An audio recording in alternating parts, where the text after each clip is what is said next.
Bakit nagkaroon ng malawakang sunog sa Los Angeles?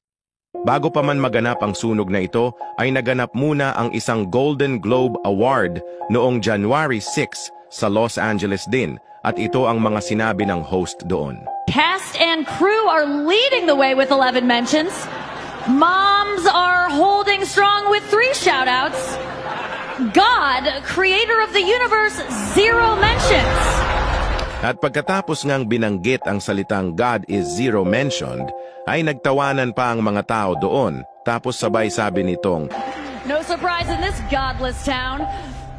At pagkatapos nga lang ng ilang mga araw, ay naganap na ang malawakang sunog sa bayan ng Los Angeles, na kung saan ay patuloy itong lumalaki at lumalawak ang apoy kahit na pilit pa nila itong inaapula, kung saan ay aabot na sa 200,000 na pamilya na ang naapektuhan. Ano sa tingin ninyo? Nagkataon lang ba ito? O parusa na ito ng Diyos sa kanila dahil ininsulto nila ang Diyos na sinabing wala daw ambag ang Diyos at godless daw ang kanilang lugar? God, creator of the universe, 0 mentions.